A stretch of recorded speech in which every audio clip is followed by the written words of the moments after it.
शं वरुणः शन्नो भवत्वर्यमा शन्न इन्द्रो बृहस्पतिः शन्नो विष्णुरुक्रमः ॐ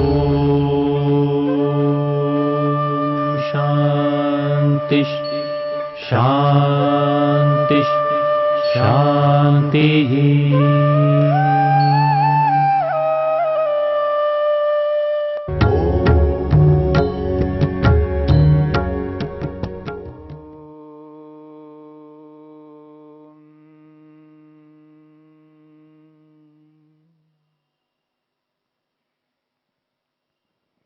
ईश्वर के स्वरूप को लेकर के हम विचार कर रहे हैं। महर्षि पतंजलि ने ईश्वर के स्वरूप को लेकर के जिस सूत्र को बनाया है, उस सूत्र से यह स्पष्ट होता है ईश्वर का स्वरूप अलग है और जिस रूप में वर्तमान में ईश्वर को स्वीकार किया जा रहा है उसका स्वरूप सर्वथा अलग है। महर्षि पतंजलि ने क्लेश कर्म विपाक आशयई अपरामृष्टः पुरुष विशेषः ईश्वरः ऐसा कहा है। जो क्लेश हैं, जिन क्लेशों के माध्यम से आत्मा को सुख प्राप्त होता नहीं है, जिन क्लेशों के माध्यम से जो दुख प्राप्त होता है, जिन क्लेशों के माध्यम से सुख कभी प्राप्त नहीं होता, जिन क्लेशों के कारण से दुख प्राप्त होता है और ऐसा दुख प्राप्त होता है जिस दुख को आत्मा कभी नहीं चाहता, ऐसे क्लेशों से ईश्वर को सर्वथा भिन्न बताया है। जिन क्लेशों से युक्त होकर के आत्मा कर्म करता है, ऐसे कर्मों से ईश्वर को सर्वथा भिन्न बताया है। जिन क्लेशों के कारण से, जिन कर्मों को कर करके आत्मा जो फल प्राप्त करता है सुख या दुख के रूप में, उस विपाक रूपी फल से भी ईश्वर को सर्वथा भिन्न बताया है।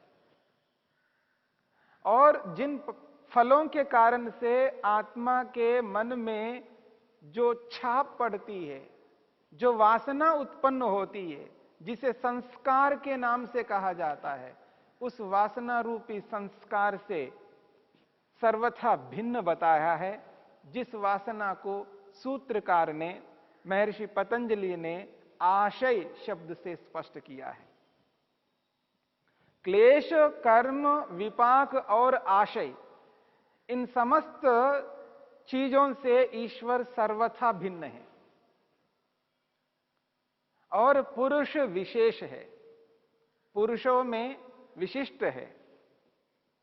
ऐसे तत्व को, ऐसे पदार्थ को यहां पर ईश्वर कहा है।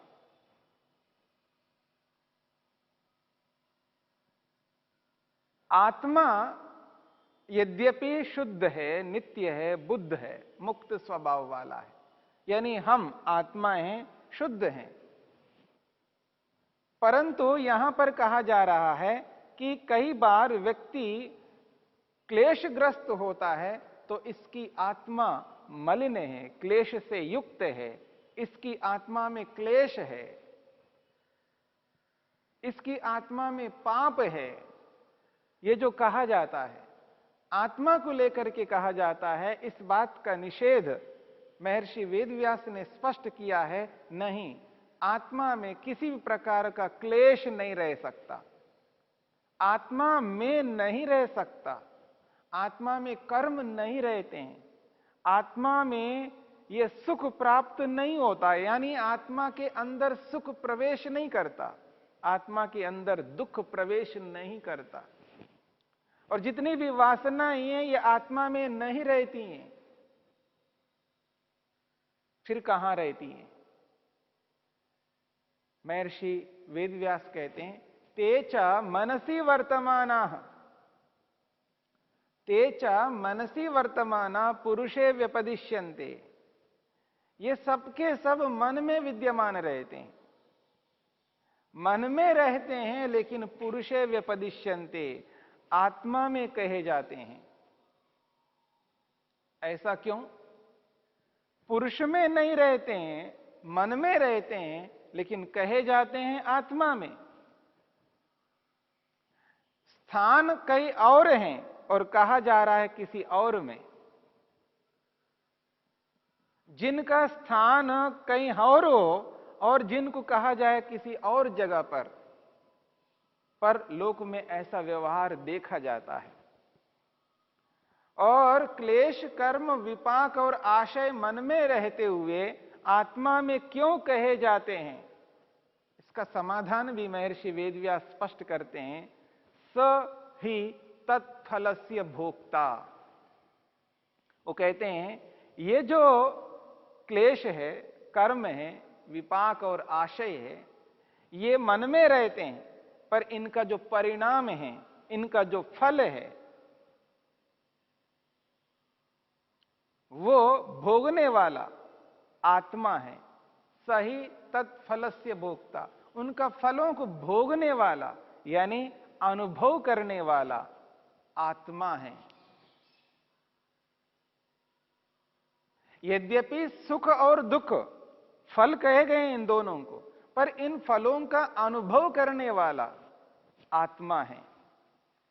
सुख और दुख मन में रहते हैं, मन में सुख विद्यमान है, यानी मन में सुख आया है, मन में दुख आया है।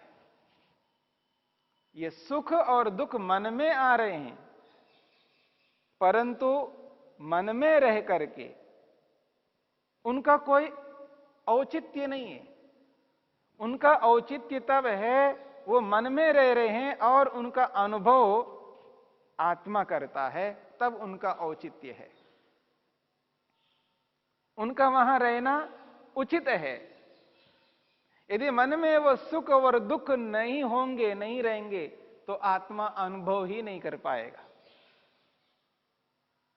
आत्मा यदि सुख का अनुभव करता है, दुख का अनुभव करता है, वो इसलिए करता है क्योंकि वो मन में है, मन में विद्यमान है।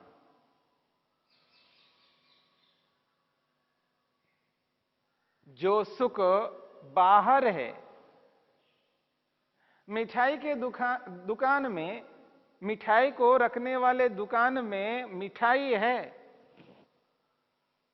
मेरे को उससे कोई सुख नहीं है। जब वो मिठाई मेरे तक पहुंच जाती है, रसनेंद्र के माध्यम से, उस रस के माध्यम से मन तक पहुंच जाती है वो मिठाई, तब जाकर के मेरे को सुख की अनुभूति होती है, तब मैं सुख का अनुभव करता हूं। जो सुख मन के अंदर विद्यमान है, जो सुख मन के अंदर आता है, उस सुख का अनुभव करने वाला यदि कोई है तो आत्मा है। इसलिए कहा जा रहा है यद्यपि ये सब के सब मन में रहते हैं, जितने सुख है, जितने भी दुख हैं, जितने भी क्लेश हैं, जितने भी संस्कार है, सबके सब मन के अंदर विद्यमान रहते हैं, आत्मा में प्रवेश नहीं कर सकते।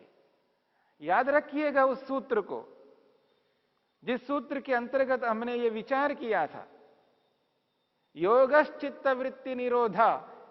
इस योग के दूसरे सूत्र में हमने स्पष्ट विचार किया, महर्षि वेदव्यास के उस कथन को एहसास किया है। चितिशक्ति अपरिणामिनी, आत्मा में कोई परिणाम नहीं हो सकते, आत्मा में कोई बदलाव नहीं हो सकते, आत्मा जैसा है वैसा ही रहता है। अप्रतिसंक्रमा, आत्मा अप्रतिसंक्रमा है, उसमें संक्रमण कुछ नहीं हो सकता, उसमें कोई भी बाहर की वस्तु, कोई चीज प्रवेश नहीं कर सकती। न आत्मा में प्रवेश कोई वस्तु कर सकती है, न आत्मा से कोई वस्तु बाहर निकल सकती है। आत्मा जैसा है वैसा ही रहता है। आत्मा तो अखंड है, एक जैसा रहता है, उस आत्मा में कोई परिवर्तन नहीं हो सकते। इसलिए सुख आत्मा में प्रवेश नहीं कर सकता, न दुख आत्मा में प्रवेश नहीं कर सकता। हां, मन में विद्यमान रहते हैं, मन में प्रवेश करते हैं।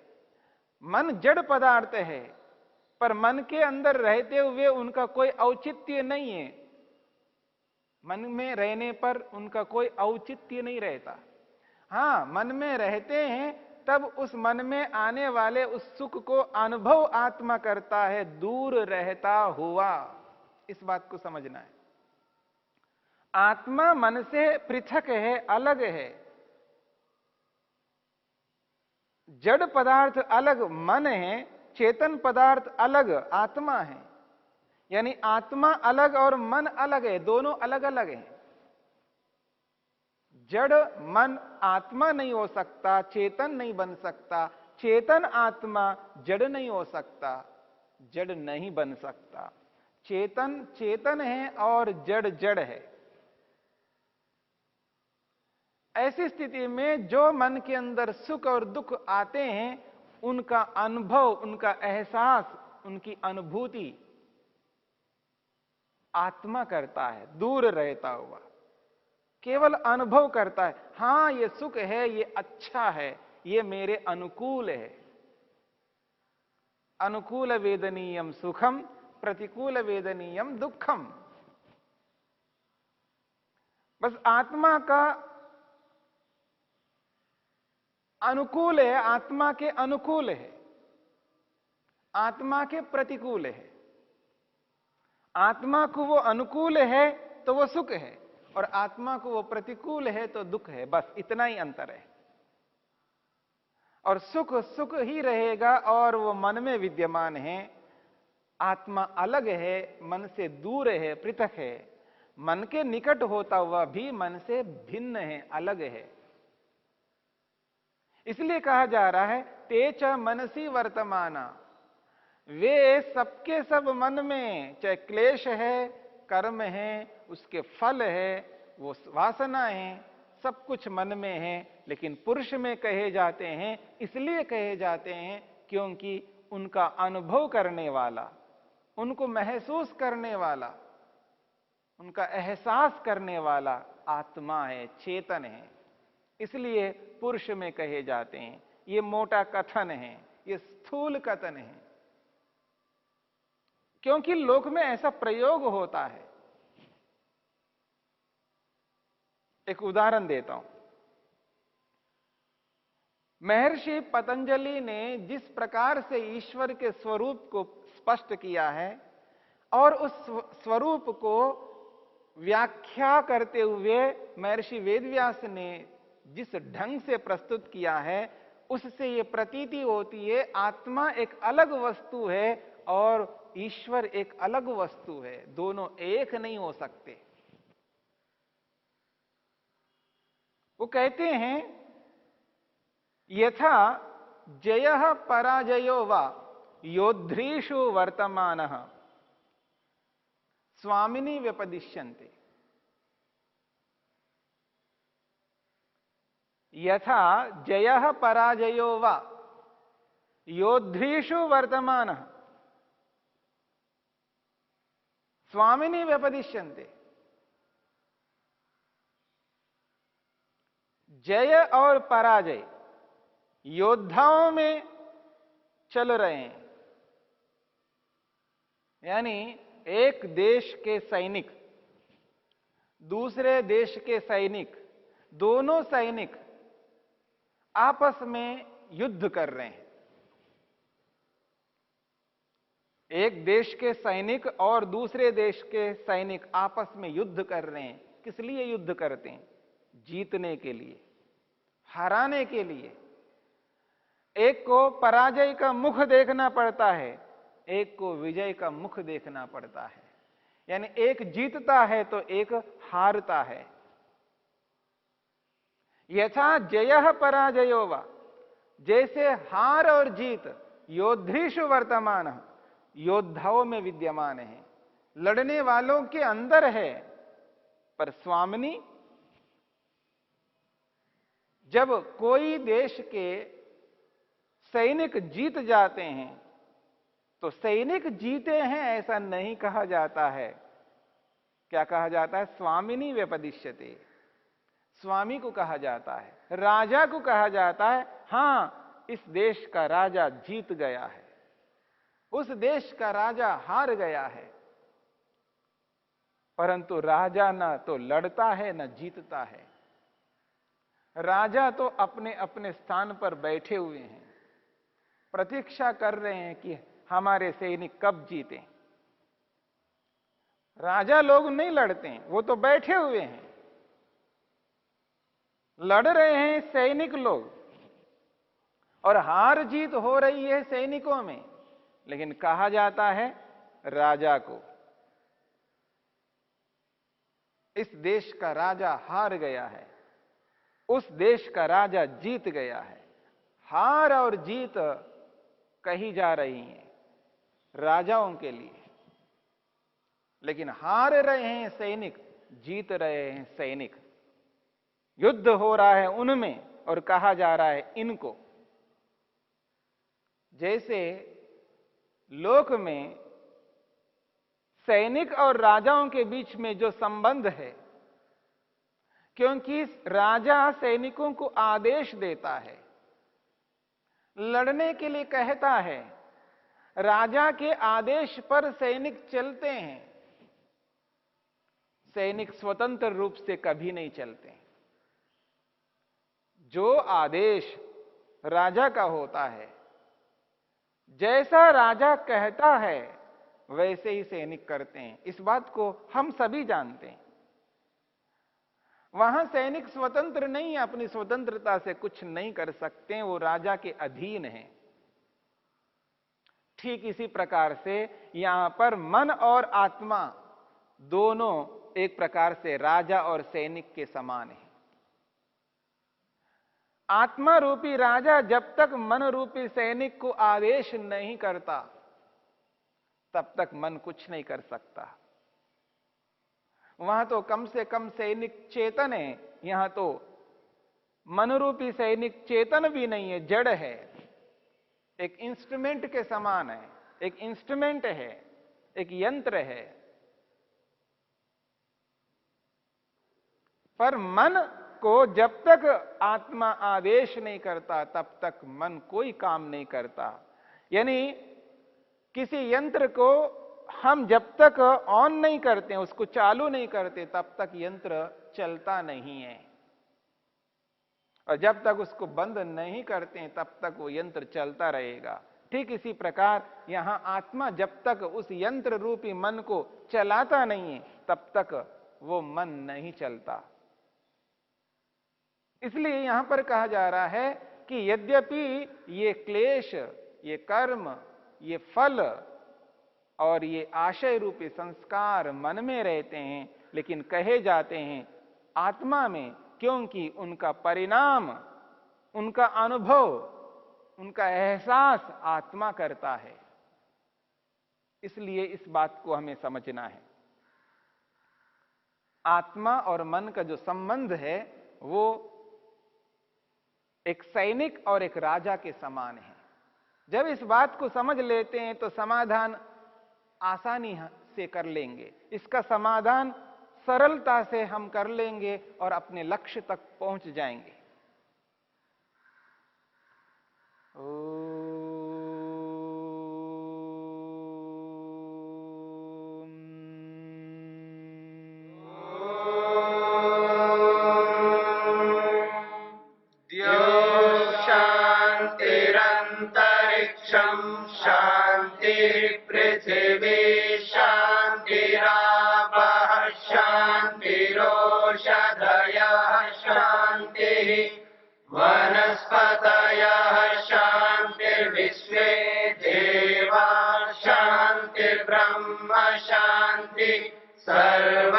शांति शांतिरेव शांति श्यामा